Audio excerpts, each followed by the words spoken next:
I saw a commercial on TV, and it was for the school.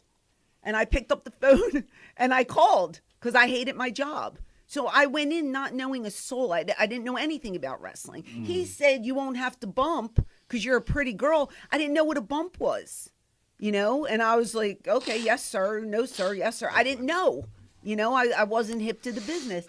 So then I get there, and I learned really quickly what a bump was, you know what I mean? But I just wanted to work hard. Maybe a straw and a razor blade? No. Since everybody is doing it in here, I might as well. That came later with these guys, but never with me. That wasn't my scene. But honestly, I just wanted to work as hard as I could. How are you two over there still breathing? I mean, what the...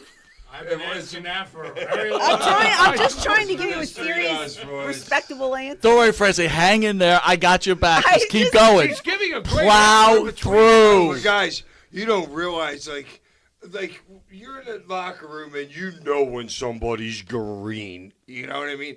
She sat right next to me because it was like a big circle back in the day. He likes to tell she the sat story. right to my right because everybody always sat in their same spot. And she was sitting there reading a book at first.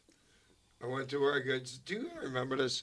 I'm like, girl, you can't be sitting here and reading a book. You need to get up there and watch tomorrow. So okay, let me answer that. Know. I didn't know because I didn't have anybody. That wasn't mean. I didn't have anybody to smarten me up. What were you reading? I don't even Todd know. Harlequin romance. No, Todd is God. Those days were I you. think Todd is I God. was reading Shakespeare. But anyway, no one smartened me up to the business. I didn't have that. I didn't have a female to guide me. I had no one because I didn't know a soul. Well, Sonny was busy looking for bumps, but go ahead. I'm not referring to that. So anyway. No, but that's a good point, though, girl. You didn't have anyone. I didn't have anyone. You and Beulah were breaking in at the same, you know what I'm saying?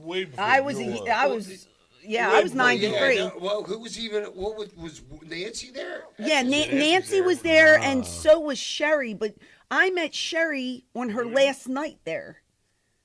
Sherry was my role model. I loved Sherry Martel. She was like my everything.